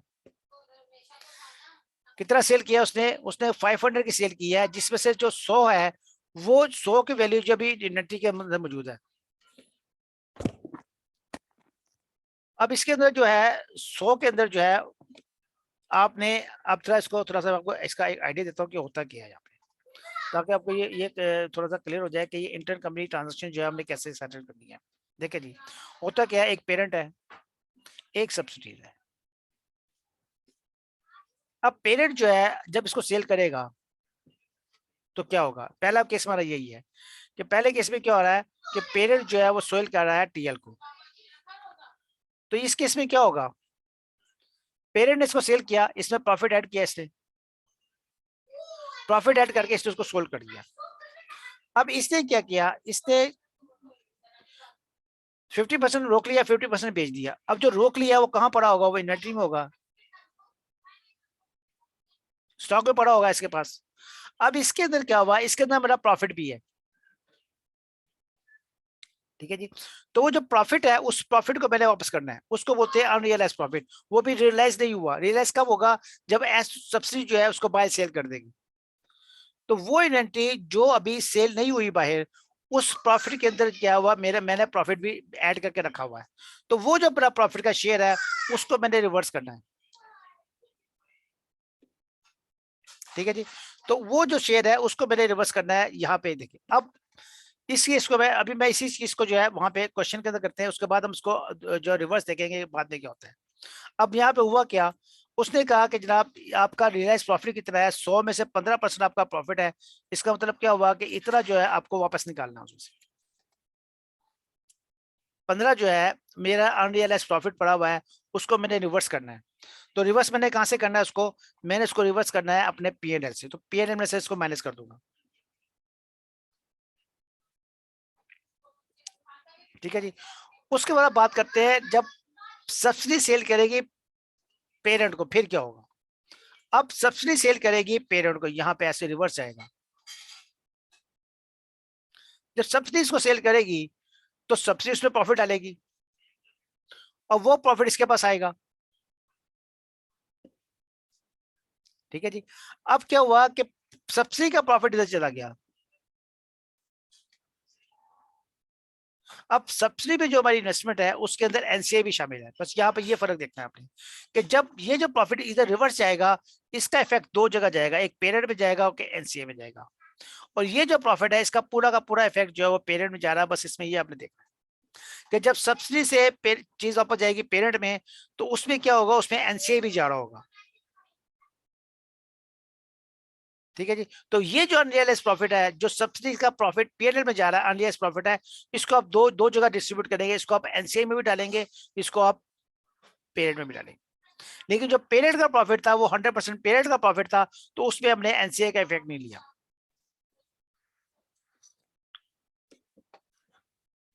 ठीक है जी। तो यहाँ पे बस आपने ये चीज ध्यान में रखनी है कि जब आप सब्सिडी से सेल होकर पेरेंट पे जा रही होगी तो उसके अंदर एनसीए का इफेक्ट भी आपने डालना है।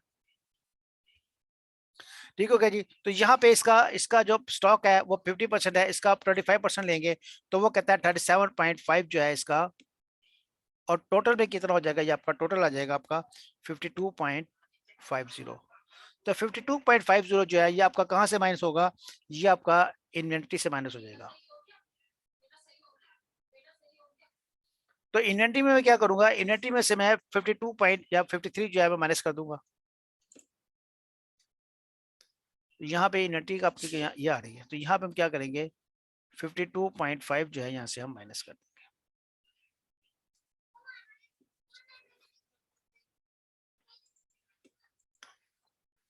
ठीक है जी। उसके बाद वो क्या कहता है जी, कहता हूँ first January RL entered Indian agreement of FL to setup YL एक ज्वाइंट अरेंजमेंट। अब सेटअप ये क्या है, ज्वाइंट अरेंजमेंट आपका। YL जो है वो आपकी एक ज्वाइंट अरेंजमेंट है, ये दूसरी पार्टीज है आपकी, ये क्या है आपका ज्वाइंट अरेंजमेंट है।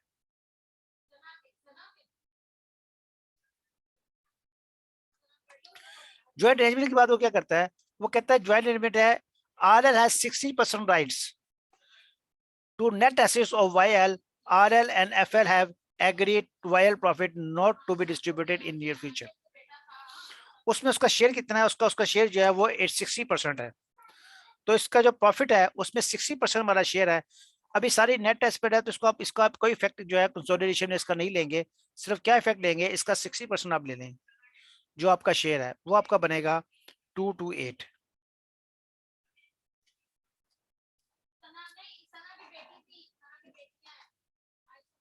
ठीक है जी। तो ये आपका जो है प्रॉफिट जो आपका है इसमें 228 ऐड हो जाएगा।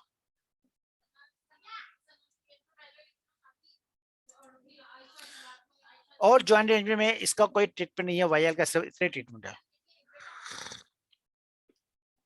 ठीक है जी।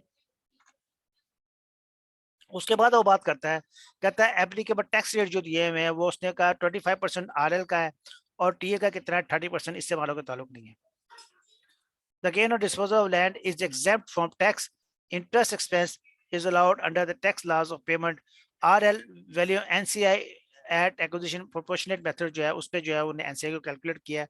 यहाँ पे आप देखें, यहाँ पे जो है आपका बैलेंस शीट आप देखें तो यहाँ पे आपको डेफर्ड टैक्स लायबिलिटी नजर आ रही है। तो अब डेफर्ड टैक्सेशन का इफेक्ट जो है वो मैंने अभी इग्नोर किया था, वो मैं अब साथ साथ देंगे तो हम इसकी एंट्रीज पूरी कर लेंगे। तो आप देखेंगे डेफर्ड टैक्सेशन का इफेक्ट कहाँ का आपका, जहाँ पे जहाँ जहाँ आ रहा है वहाँ हम साथ साथ डालेंगे। सबसे पहले क्या होगा, सबसे आप देखें जो 3% आपका इंटरेस्ट एक्सपेंस बचा है आपका, उस पर आपका डेफर्ड टैक्सेशन आ रहा है। डेफर्ड टैक्स इस पे लेंगे और इसका बाकी ये वो बनेगा आपका एट द रेट ऑफ 30%। 25% आपका डेफर्ड है, ये आपका इंटरेस्ट है, इंटरेस्ट किसका, टीएल का है, उस पर इंटरेस्ट रेट कितना है, उस पर टैक्स 25% है, तो ये बन जाएगा आपका 0.75, और बाकी पे 2.25 जो है आपका विदाउट टैक्स आएगा। ठीक है जी। उसके बाद आगे चलते हैं, अब यहाँ पे आते हैं जी क्लोजिंग कैसे मैंने यहाँ पे रोक लिए थे। हमने कहा था एग्जैम्प्ट आपकी जो लैंड है वो 70 मिलियन जो है वो एग्जैम्प्ट थी आपकी डेफर्ड टैक्सेशन की, तो उस पर हमने उसको यहाँ पे नहीं लिया मैंने। उसके अलावा जो है ओपनिंग और क्लोजिंग जो एडिशन हुआ था उसको मैंने लिया, और उस पर आपका डेफर्ड टैक्स जो है वो कितना बनेगा, आपका डेफर्ड टैक्स लायबिलिटी कितनी है, वो कहते हैं यहाँ पर डेफर्ड टैक्स लायबिलिटी आपकी 30% है, तो ये आपकी बन जाएगी 42, और ये आपका बन जाएगा 34.80। ठीक है जी। उसके बाद आप देखें जो आपका रिटेन अर्निंग है, रिटेन अर्निंग के अंदर इसको भी डेफर्ड टैक्सेशन लगेगी, इस पे डेफर्ड टैक्सेशन लायबिलिटी लगेगी 15 का आप डेफर्ड टैक्सेशन लें एट द रेट ऑफ 30%, तो ये आपका आ जाएगा 4.5। ठीक है जी। तो 4.5 जो है इसको आप यहाँ से अनरियलाइज प्रॉफिट्स में माइनस कर दें, तो ये आपका आ जाएगा 24,542, आपका ये आ गया क्लोजिंग बैलेंस।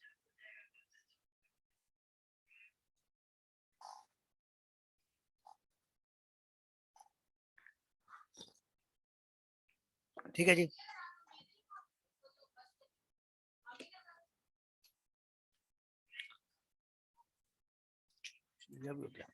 चलो जी आगे चलते हैं, इसके बनाते हैं बैलेंस शीट्स। इसके हम ओपनिंग क्लोजिंग बैलेंस शीट बनाते हैं। किसकी बनाएंगे हम? वाई एल की बनाएंगे। वाई एल के हमारे पास ऊपर P&L दिया हुआ सारा, ठीक है जी। इसका कैपिटल कितना है? 800 एंड 250। तो अगर मैं यहाँ पे इसकी बैलेंस शीट बनाऊं, opening and closing, capital capital दिया हुआ 800, दोनों साथ साथ बनाते हैं। रिटेन अर्निंग, रिटेन अर्निंग जनाब उसकी कितनी दी हुई है हमें? 225।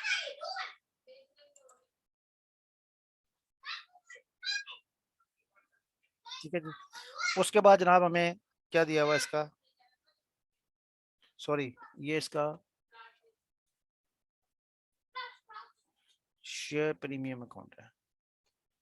रिटेन अर्निंग, रिटेन अर्निंग हमें दी हुई है, वो हमें दी हुई है 1200।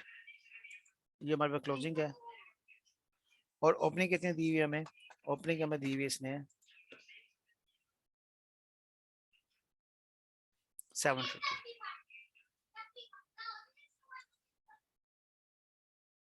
ठीक हो गया जी। उसके बाद जनाब पीपी हमारा एडिशन कितना हुआ? पीपी में मैंने एडिशन किया 250 यहाँ पे किया, और इसका हमने कितना किया? आफ्टर 26 माइनस 24 माइनस कर दें तो उसका 226 क्लोजिंग आ गया। उसके बाद इसकी कंटीजेंट लाइबिलिटीज, कंटीजेंट लाइबिलिटी जो है हमने 40 इसमें ऐड किया और 40 इसमें ऐड किया। अनरियलाइज प्रॉफिट, अनरियलाइज प्रॉफिट वो हमने कितना निकाला? 37.5। ठीक है जी। ओपनिंग में कुछ नहीं था, 37.5 यहाँ से माइनस कर दें। और उसके बाद फाइनली क्या हमने किया? डेफर्ड टैक्स लायबिलिटी हमने कितना निकाला? ये हमने कैलकुलेट किया यहाँ पे, सॉरी यहीं पे कैलकुलेट किया हमने। ये लीजिए 42 और 25.42, तो 42 यहाँ पे आया, और डेफर्ड टैक्स लायबिलिटी और यहाँ पे कितना आया? 25.43। इसको आप टोटल करें जनाब 1943, और इसका आया 2348।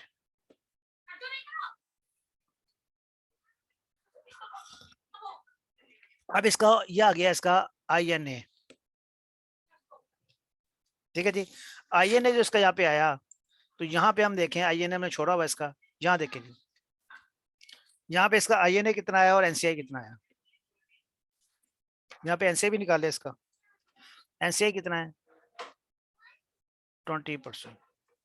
इसका 20% ले तो 389 आ गया, और इसका 20% ले तो आपका आ जाएगा, तो क्लोजिंग है। चलो जी, तो यहाँ पे इसको ऐड कर लेते हैं हम। तो यहाँ पे हमारे पास NCI कितना आया? NCI इसका जनाब आया आपके पास 389। इस सबको आप जमा कर लें और इसमें से INA माइनस कर दें तो गुडविल आ गई आपकी। इसका INA कितना है? 1943। ठीक है जी। तो आप total investment plus NCI minus INA करेंगे तो आपकी गुडविल आ जाएगी 376। ठीक है जी। तो 376 आपकी गुडविल आ गई, वो आप यहाँ पे गुडविल में ऐड कर दें। 376। ठीक हो गया जी। तुम्हारा परचेस कंसिडरेशन वाला का पार्ट जो है वो हमारा पूरा हो गया। अब आप इसके ओपनिंग क्लोजिंग हमने एसेट्स निकाल ली है।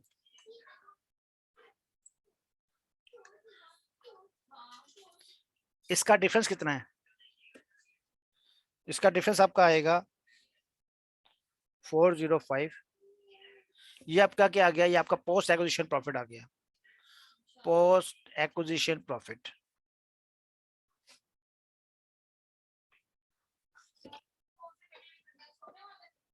ठीक है जी। तो पोस्ट एक्विजिशन प्रॉफिट जो है उसको आप क्या करेंगे? NCI को आप देंगे 20% और पेरेंट को आप देंगे 80%।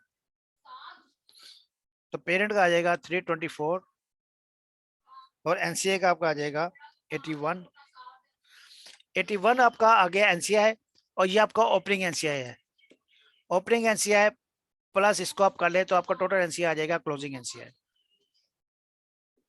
ये आपका आ जाएगा 470। ठीक है जी, तो 470 आपका क्या आ गया, आपका क्लोजिंग एनसीआई भी आ गया। तो ये मैं आपको यहाँ पे हम एनसीआई ले लेते हैं, एनसीआई 470।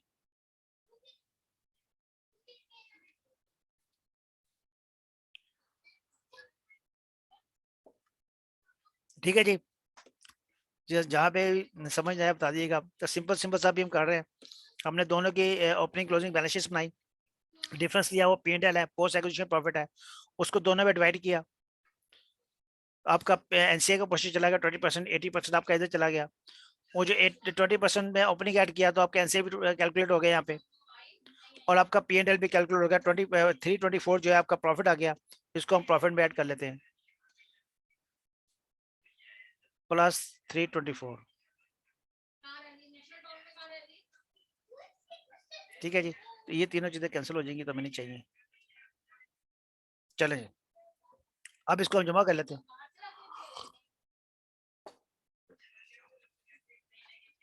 चलें, इसको हम जमा करते हैं। जब पहले प्रॉपर्टी में आते हैं, प्रॉपर्टी के गुडविल आपको एसेट इस बार चली जाएगी 376, आपकी गुडविल बार चली जाएगी। प्रॉपर्टी में आप आए तो प्रॉपर्टी में हमने क्या किया, आपने कहा 300 जो है आप इसमें से माइनस किया, प्रॉपर्टी आपकी चली गई थी। उसके अलावा जो है आपने इसकी जो फेयर वैल्यू इंक्रीज हुई है, ठीक है जी, फेयर वैल्यू यहाँ पे इंक्रीज हुई है इसकी,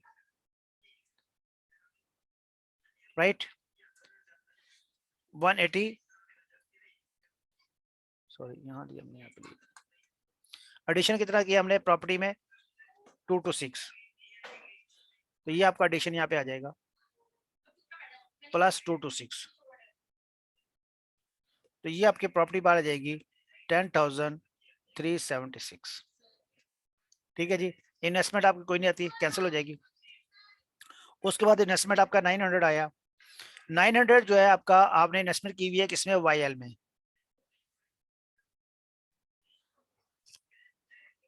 ये आपका ज्वाइंट अरेंजमेंट था, और ज्वाइंट अरेंजमेंट में हमने क्या कहा था, हमने कहा था कि इसका 26 जो प्रॉफिट है इसका, उस प्रॉफिट का 228 जो है वो आपने ऐड कर लेना है। तो यहाँ पे 228 जो है इसमें आप ऐड कर लेंगे, तो ये 900 प्लस होगा, तो ये आपका बाहर चला जाएगा 1128। ठीक हो गया जी। उसके बाद आ जाए करंट एसेट्स, करंट एसेट्स के अंदर आपकी एक ही फिगर आ रही थी, वो आपने माइनस कर दिया 53 को, तो ये आपका करंट एसेट्स बाहर चला जाएगा 1097, और ये टोटल आपका आ जाएगा 12977। तो आपकी एक साइड जो है एसेट साइड जो है वो कंप्लीट हो गई। ठीक है जी, अब आते हैं बैलेंस शीट साइड पे, लाइब्रेरी साइड पे आते हैं। लाइब्रेरी साइड पे जहाँ शेयर्स कैपिटल आपका कितना है, 4000 बाहर चला जाएगा। रिजर्व्स आपका प्रीमियम जो है वो आपका 1100 बाई चला जाएगा। रिजर्व्स इसका रिटर्निंग हम कैलकुलेट करते हैं बाद में। उसके बाद आप आते हैं बैंक लोन पे, तो बैंक लोन में आपका 180 प्लस होगा और 3 ऐड होगा 70,000, ये आपका टोटल आ जाएगा बाहर। बैंक लोन आपका आ जाएगा 2684। डेफर टैक्सेशन, डेफर टैक्सेशन में जनाब आपने कितना ऐड किया, क्लोजिंग डेफर टैक्सेशन वाला कितना था, ये हमने कैलकुलेट किया हुआ 25.43। ठीक है जी, तो डेफर टैक्सेशन आप क्या करेंगे, आप इसमें 25.43 जो है इसमें ऐड कर देंगे, और इसमें से आप माइनस क्या करेंगे, आपने जो अनरियलाइज प्रॉफिट है, इसका प्रॉफिट कितना था,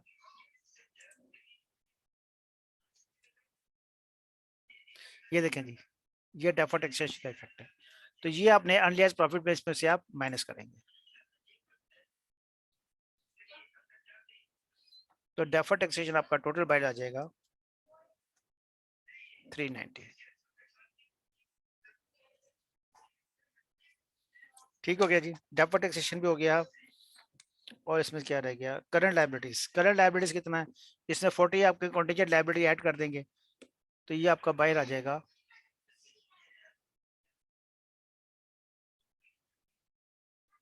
1345 और आपका एनसीए कितना था 473।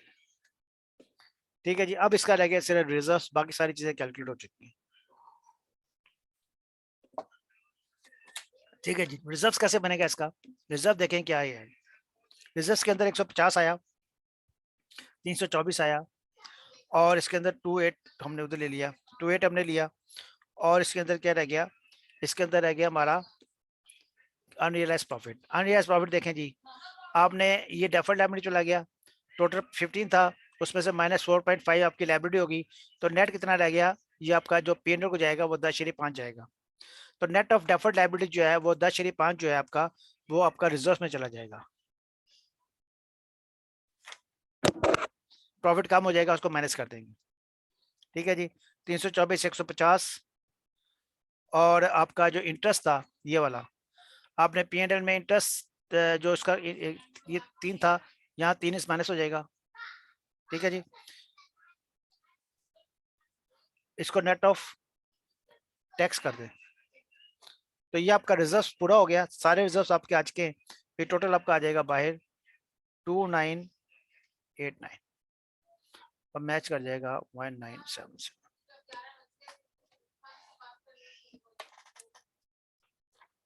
ठीक है जी, तो ये जो है जनाब आपका ये क्वेश्चन भी आपका सॉल्व हो गया।